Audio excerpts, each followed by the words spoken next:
सबसे इम्पोर्टेंट शहजाद अनवर साहब साबिक डीजी नैब हमारे साथ मौजूद हैं और एहतसाब के अमल को, एहतसाब को और पाकिस्तान के इस निज़ाम को बहुत करीब से जानते हैं, बहुत बेहतर जानते हैं। शहजाद अनवर साहब खुश आमदीद कहते हैं आपको प्रोग्राम में।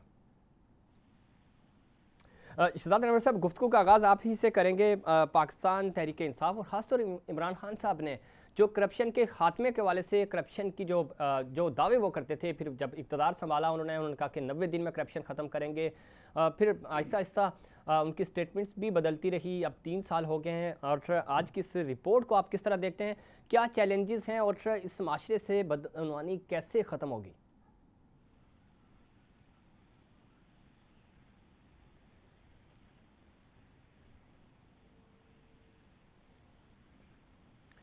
शहजाद अनवर साहब, आप सुन सकते हैं मुझे? हाँ जी बिल्कुल। आप, क्योंकि आपकी आवाज़ बहुत कम आ रही है, मुझे नहीं समझ आई कि आपने मुझे एड्रेस किया है। जी, मेरा सवाल आप ही से था कि आप इस सिस्टम को बहुत बेहतर तरीके से बिल्कुल ठीक है, मैं और सवाल आपका सुन लिया जी। पहली बात तो यह है कि दो चीजों को आप आपस में नस्सी मत कीजिए। जो नैरेटिव था तहरीक इंसाफ का वो था एहतसाब। जी बिल्कुल। उसके बाद उसका जो रिजल्ट निकलना है उसके बहुत सारे फैक्टर्स हैं। रिजल्ट बात चीजों का तो आपके हाथ में ही नहीं है। आपने एक बात की कि जी एसेट रिकवरी, अब जो मुल्क से बाहर एसेट हैं वो अब पाकिस्तान या पाकिस्तान गवर्नमेंट या नैब इसके हाथ में नहीं है। ठीक। तो एहतसाब का जहां तक अमल था तो आप देखिए कि जो बड़े बड़े केसेस थे, मैं इस बारे में पिछले जो एडवाइजर थे प्राइम मिनिस्टर के शहजाद अकबर साहब, उनको क्रेडिट ये जरूर दूंगा कि वो बहुत ही डिटेल में और बहुत छुपी हुई चीजें लेके सामने आए। ये खासकर जहन में रखिए कि आजकल की जो करप्शन है वो इस तरह नहीं होती कि किसी बंदे ने 10 रुपए दिए और उसको मजिस्ट्रेट ने मौके पे पकड़ लिया। ये इतनी लेयरिंग में होती है, इतनी ऑफशोर कंपनीज को बीच में इन्वॉल्व किया होता है कि जब वो वापस आती है आपको लीगल मनी में कन्वर्ट होती है तो ना तो उसकी सोर्स पता चलती है कि वो किधर से आई है और ना ये पता चलता है कि बेनिफिशियरी कौन है। ठीक। तो ये आजकल बहुत टेक्निकल काम है और शहजाद अकबर साहब ने बहुत सारी चीजें कानून के मुताबिक, एक चीज जहन में रखिए कि शहजाद अकबर साहब का ताल्लुक नैब से नहीं था, वो एडवाइजर थे जी प्राइम मिनिस्टर के एहतसाब के सिलसिले में। बिल्कुल ऐसे, क्योंकि नैब टोटली ऑटोनोमस बॉडी है, उसका उनके साथ कोई ताल्लुक नहीं, ना ही वो शहजाद अकबर के अंडर काम कर रही थी। सिर्फ कानून के मुताबिक गवर्नमेंट जो है वो रेफरेंस भेज सकती है नैब को कि आप इसके ऊपर तफ्तीश करें।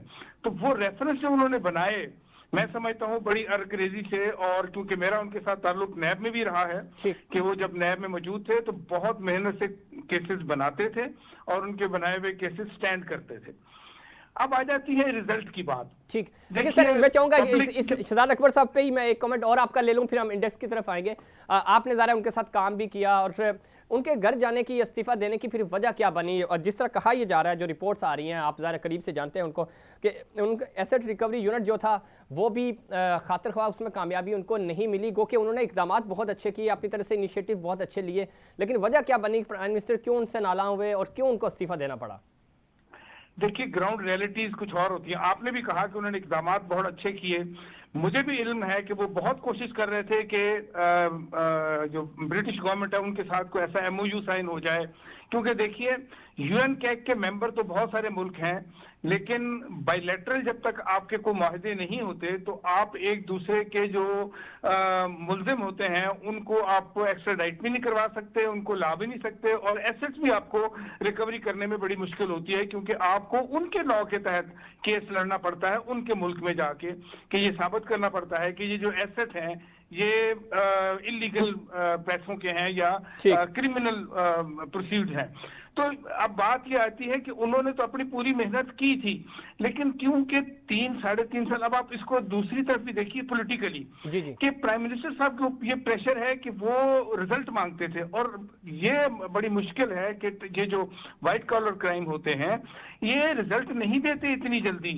आप पिछले रिजल्ट देखिए, आप इवन वो जो स्विस केसेस थे या उसमें वो कितने कितने साल लटके रहे और अल्टीमेटली बाहर उस वक्त एनआरओ क्या वो आ गया और वो खत्म हो गए और वो आप दोबारा पाकिस्तान गवर्नमेंट उसको ना बहाल कर शहजाद अनवर साहब, जो नया बंदा भी आएगा वो रिजल्ट कैसे प्रोड्यूस करेगा इतने कम अरसे में? जिस तरह आपने भी कहा प्राइम मिनिस्टर को, और फिर उनको अवामी प्रेशर भी है, अपोजिशन का प्रेशर भी है कि हमें रिजल्ट चाहिए, 3.5 सालों में आपने 1 रुपया वापस नहीं लाया। तो कोई भी बंदा होगा, शहजाद अकबर साहब हों या उनके बाद भी कोई आएगा, तो कैसे ये रिजल्ट देगा फौरी? बिल्कुल, मैं बिल्कुल आपसे इस बात से बिल्कुल एग्री करता हूं कि रिजल्ट जो है वो बहुत सारे फैक्टर्स पे उसका इन्हिसार है, क्योंकि अगर एसेट जितने पैसे मुल्क में हैं या मुल्जिम मुल्क में हैं उनके साथ तो कोर्ट ठीक। निपट सकते हैं। अब कोर्ट्स की अपनी लिमिटेशंस हैं। आप उधर दूसरी तरफ देखिए, एक अकाउंटेबिलिटी कोर्ट के पास 50 से ज्यादा केसेस हैं, जिन रेफरेंसेस हैं जिनको वो निपट रहे हैं। अगर वो डे टू डे हियरिंग भी करें, दिन रात लगा दें, आप खुद उनकी काउंटिंग कर लीजिए, तो ये केसेस जो है कई साल तक चलते हैं। और दूसरी बात यह है कि डिफेंस जो होता है ठीक है। वो इतने नंबर ऑफ विटनेसेस ले आता है, इतनी ज्यादा वो कोर्ट में ला के रखता है, ताकि वो उनकी तो सर्वाइविंग इसी में है कि केस इतना डिले हो जाए ठीक। कि या तो एविडेंस जो है वो खत्म हो जाए, या विटनेसेस रिजाइल कर जाएं, या विटनेसेस अपनी तबई मौत मर जाएं।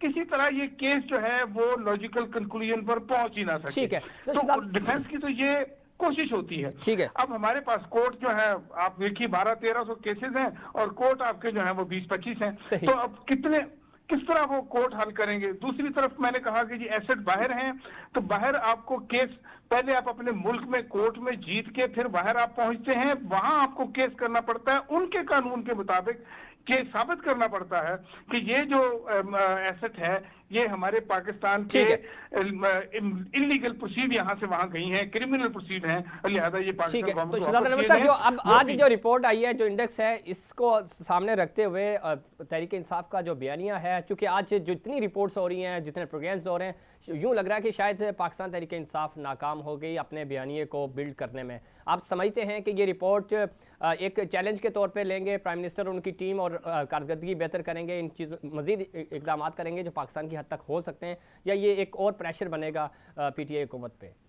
देखिए, मेरा अपना जाती ख्याल ये है कि पहली बात तो यह है कि तहरीक इंसाफ को रिजल्ट और एहतसाब दोनों को सेपरेट रखना चाहिए। जहां तक उनका एहतसाब का नैरेटिव था वो पूरा कर रहे हैं, वो किसी को भी नहीं छोड़ रहे इस हिसाब से कि उन्होंने हर करप्शन को कुरेदा है, निकाला है और उसको वो कटहरे में ले आए हैं। अब रिजल्ट तो उनके हाथ में नहीं है ना, क्या नैब उनके अंडर काम कर रही है? ऐसा तो नहीं है। नैब तो टोटली इंडिपेंडेंट इदारा है और वो अपनी बना के प्रोसिक्यूशन कर रहा है कोर्टों के अंदर, और कोर्ट अपना उसका रिजल्ट निकाल रहे हैं। अब आ जाते हैं इंडेक्स की तरफ, परसेप्शन इंडेक्स। जी। पहली बात तो ये है कि ये परसेप्शन इंडेक्स शुरू से जब आज तक चला आ रहा है, इसमें कंट्रीज शामिल हो रही हैं, यूएन कैग के तहत काफी ज्यादा लोग इसके अंदर आ रहे हैं। तो पहले तो ये देखना है कि जी आज 140वां नंबर है पाकिस्तान का कितने मुल्कों में, और जब पिछला था 127 तो कितने मुल्कों में से था, टोटल क्या था। क्योंकि हमेशा जब ये आपने किसी को रगड़ा लगाना होता है तो आप ऊपर से देख लेते हैं कि डाउन हुआ है, और जब आपने रिवार्ड लेना होता है तो आप नीचे से देखते हैं कि जी पहले तो हम नीचे से 22वें नंबर पे थे, तो आज आप नीचे से हम 28वें नंबर पे हो गए हैं, तो आप अचीवमेंट लेते थे। मेरा ख्याल है कि आज आप 180 मुल्कों में से 140 पे हैं, तो आप नीचे से 40 हैं, तो किसी वक्त आप नीचे से 17 भी थे, जब बहुत पुरानी बात मैं कर रहा हूं। तो ये नीचे से देखने वाली बात भी एक तो ये है। दूसरा, परसेप्शन इंडेक्स जो बेस करता है वो बहुत सारी चीजों पे करता है। सोसाइटी की डिग्रेडेशन जो है वो इसके अंदर वो भी शामिल होती है, लॉ एंड ऑर्डर सिचुएशन वो भी शामिल होती है। टोटली इसके अंदर ये जो मॉनेटरी करप्शन है यही शामिल नहीं होती, जिसके साथ नैब निपट रही है। बिल्कुल शहजाद साहब, आप बिल्कुल ठीक कह रहे हैं। इथिकली भी हमारा माशरा, ये एक हुकूमत की बात नहीं है, पूरे माशरे की जब हम बात करते हैं तो हम हर जगह पे करप्शन इन्वॉल्व है, और ज़ाहिर हमारा जो जिस तरह का माहौल है, लेकिन इससे हम बाहर कैसे निकल सकते हैं? आपके वक्त से फ़ायदा उठाते हुए आप क्या समझते हैं कि बीइंग अ सोसाइटी हम किस तरह बेहतर कर सकते हैं? क्योंकि सिर्फ हुकूमत के बस की बात नहीं है, हम हर फर्द ने इसमें हिस्सा डालना होगा। बिल्कुल, आपने बहुत ही सही कहा है कि आप फायर फाइटिंग नहीं कर सकते। आपको रूट कॉज को देखना है कि आपका अगर माशरा डिग्रेड हो रहा है, सोसाइटी में जरूरत है, तो एक बहुत अच्छा काम नैब ने शुरू किया था कि स्कूल लेवल के ऊपर जाके अवेयरनेस देनी शुरू की थी कि करप्शन इस मुल्क के लिए, इस कौम के लिए और अपनी जात के लिए कितना नुकसानदेह है। वो चीज बड़ी जरूरी है। आपको कैरेक्टर बिल्डिंग करनी पड़ेगी बच्चों की, ताकि वो आज आने वाले माशरे में उनको पता हो पहले कि जब वो प्रैक्टिकल लाइफ में आएंगे। क्योंकि देखिए, स्कूल कॉलेज में आपको बड़े सारे सब्ज बाग नजर आ रहे होते हैं, लेकिन जब आप प्रैक्टिकल लाइफ में आते हैं तो आपको पता चलता है कि मुश्किलात क्या हैं और कितने कितने बड़े भेड़िए जो हैं वो मुंह खोल के बैठे हुए हैं, और जहां भी वो नौकरी करने जाएंगे तो सबसे पहले करप्शन ही उनका सामना करेगी। तो इसलिए सबसे पहले ये बहुत जरूरी है कि अवेयरनेस पब्लिक को करप्शन के नुकसानात की पहुंचाई जाए और स्ट्रॉन्ग किया जाए। अवेयरनेस बहुत जरूरी है जनाब। शहजाद अनवर साहब, बहुत शुक्रिया आपका, आपने प्रोग्राम में वक्त दिया। जिस तरह शहजाद अनवर साहब बता रहे थे कि अवेयरनेस बहुत ज़रूरी है, माशरा बेहतर होगा तो करप्शन ख़त्म होगी। कोई भी हुकूमत हो, हुकूमत अकेले इससे नहीं लड़ सकती, सोसाइटी का अपना किरदार अदा करना होगा, सोसाइटी